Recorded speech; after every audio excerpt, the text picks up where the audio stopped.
Well done. Very well done, Baroness Warsi. What you've done today has been fantastic. To resign from the government based on what you see and what the vast majority of people are seeing as being absolutely disgusting and undefensible positions coming out of the British government and the British establishment. You've shone a big light on that today, and you've really stood up for the opinions of lots of people in Britain, and you've really stood up for the people of Gaza today, and that really is something to be commended. Very interesting to see how it's been reported on. It's probably one of the first things I thought today was the BBC are not going to be able to ignore this one. They've not ignored it, they have reported on it, but it's quite different reporting from what the other news sources have come out with, such as Huffington Post and The Guardian and things. It's very interesting to compare the different articles. I'd suggest that you go and have a look at those different articles and see how these different news outlets have responded to what Baroness Warsi has done today. So the BBC, they've kind of put a little bit about what Baroness Warsi said, and they've kind of said that it's her opinions, and they've really kind of marginalised it in that way. But then they've put in so much response from the Conservative Party as well. There's an awful lot coming out there from, they've quoted David Cameron's spokesperson, they've quoted George Osborne, they've got a video from George Osborne saying that the whole thing's just a bit ridiculous, it's all a bit, unnecessary, a bit silly. There's a bit from Boris Johnson, and there's all sorts of different stuff coming out there, all kind of countering what Baroness Warsi is saying, which isn't very much surprise at all coming from the BBC, is it? Because they really are fully behind what's the government's position and what is happening in Gaza by Israel. They're pretty much backing all of that, aren't they? But lots of good stuff coming out from the other news sources, and it's just something that people can't ignore anymore. And she's come out with some real strong wording and stuff as well, hasn't she? She's really been, said that she's been ongoing critical. Doesn't even make sense. Said that she's been critical for quite a while of the government's position. Speaking at the table with government ministers and things, and saying that things aren't right out there. Which it's so plain to see. I mean, I think that this is the biggest thing that I'm seeing at the moment in terms of what's happening in Gaza and how it's kind of relating with modern communication technology. Just through social media now, I'm seeing retweets, I'm seeing tweets, I'm seeing Facebook posts, I'm seeing things coming direct out of Gaza. It's direct from people probably my age, sort of mid-20s and stuff, and people younger, people older. But they're reporting from the front lines. There's tweets and Facebook posts coming out from people who are saying, I'm going to sleep now, and I don't know if I'll wake up. But if I do wake up, just remember me and remember that I'm not a terrorist, I'm not a human shield, I'm just an innocent civilian in Gaza. And that is what people are going to bed at night, every single night, under that threat that they're not going to wake up tomorrow. That their whole entire street, because there's videos now of entire streets being decimated, destroyed in less than an hour.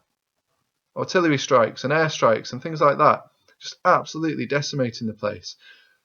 And we, in Britain, are funding a lot of that. And we're supplying arms and military technology and stuff to Israel for those atrocities to be going ahead. So for Baroness Warsi to come out today and come out against all of that, and she's called for an embargo, she's called for an arms embargo. She said, we need to stop giving them guns. We need to stop giving them bombs. No shit. How is that a lone voice in our government to be saying that? What is wrong with the people who are running our country? That it's only one person today resigning so that they can actually come out in public and say that. It's very messed up politics that we have in Britain at the moment, but this is really just exposing right to the core the really messed up situation that our British political system's in at the moment. The way that we're seeing just the entire establishment close ranks on the whole thing, and the way that we're seeing the BBC really marginalising any kind of view of what's happening in Gaza. And then to contrast that now with the work that Jon Snow's been doing for Channel 4, that is just phenomenal. I think that this kind of goes deeper than just the Gaza conflict. This goes right to the heart of the establishment in Britain, and it really is kind of uncovering that whole propaganda machine that's operating in our country.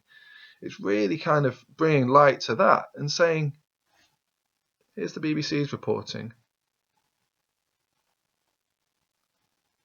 and now here's Channel 4. And just look at the difference between the reporting styles there. And we get these kind of media blackouts all across politics, all across different political issues. Things like the marginalisation of people's assembly marches against austerity, and the marginalisation of views, anti-austerity views and actual alternatives to the austerity that's been force-fed to us by all the main political parties. Things like that, they get marginalised, they get knocked off the radar, they get kind of covered up, or not even covered up. They just don't get any attention whatsoever.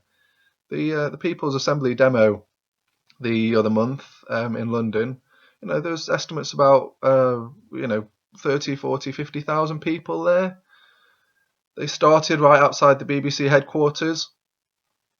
They could have literally just stuck a handheld video camera out the window. Got a bit of coverage like that, but no, there was next to nothing on it. Absolutely next to nothing. And then they show a 30-second video clip without any kind of commentary whatsoever, no kind of analysis, no kind of, it's just, some people turned up, they had a bit of a protest, they're not happy about something or other, don't know really what, and then they've gone home, they went home, the end. But yeah, that's kind of going off on a bit of a tangent, but it is very interesting at the moment to see the way that things are working out and see the way that things are being reported on by the media. And I do think that that's implications and ramifications across the board on many different issues. And I think that people are really waking up at the moment to the way that, we are kind of being controlled and manipulated by our media to fit certain agendas by the government and business and those who are in control and those who have power. And differing views from that, they're marginalised, they're ignored, or they're just ridiculed, and that's a bit silly, isn't it? But yeah, what does Baroness Warsi's work today, actions today, what does that represent to the wider movement now in terms of what can we do about Gaza? I think it's time to really step up the effort.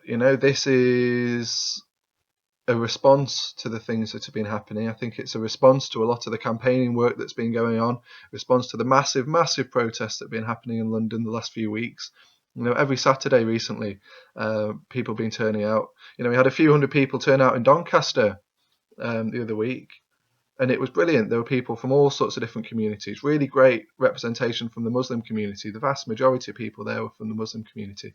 And I thought that was really brilliant to see because, the left in Doncaster and sort of protest movement and, the alternative kind of stuff going on, it's so very white British and it really is lacking in diversity. So it was really great to see. But so what we need to do now is we need to, keep on pressing that pedal to the metal, keep on keeping up that pressure, keep on getting onto our politicians to demand that they take real action on this, be demanding for an arms embargo because we are supplying a lot of the weapons and bombs and the bits and pieces that go in the bombs and the money that pays for all of that. A lot of that is coming from Britain. A lot of that aid money is coming from Britain.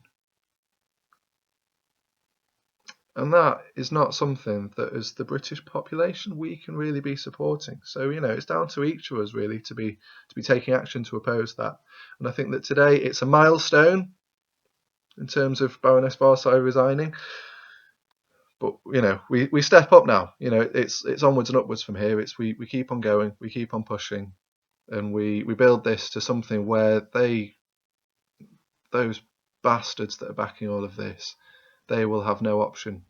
We really need to step up that mass movement so that it just becomes absolutely indefensible when they go and stand up for Israel's right to defend themselves. Yeah, of course. Everyone has a right to defend themselves. Everyone has a right to protect themselves and protect their interests. But nobody has a right to commit war crimes. Nobody has a right to bomb a hospital. Nobody has a right to kill women and children. So we need to be drawing attention to all this nonsense that's coming out of them, and we need to be speaking truth to power. We need to be saying how things really are. These are war crimes going out there, and that's something that Baroness Warsi really did sort of poke at, really did point towards. Said that as the person in charge for the government of, the in her portfolio, United Nations, International Criminal Court, human rights. She said that she doesn't believe that the British government will give support to ensuring that international law is upheld in Gaza, and she doesn't believe that the British government will support criminal proceedings against those that have committed war crimes in Israel and Gaza. From both sides, she said, because, yeah, undoubtedly there have been atrocities committed by both sides. And that is what the International Criminal Court's there for. That's what war crimes and stuff are there for. It's so that people, no matter which side they come from, they can be prosecuted. But she has suggested that the British government is actually putting a spanner in the works to oppose that kind of stuff, and they've actually been encouraging the Palestinian Authority not to engage with the International Criminal Court to seek justice against the injustices that they've been facing. So a lot of very interesting stuff with that, and I think that we'll be hearing more from Baroness Warsi. But I just want to wrap up and just say well done, Baroness Warsi. You've done politics proud today. You really have. You've stood by your morals. You've stood by what you're seeing is right, and you've said, we can't be doing this. I can't be part of this. We can't be part of this. And you've resigned very publicly and made your voice heard. So well done, very well done.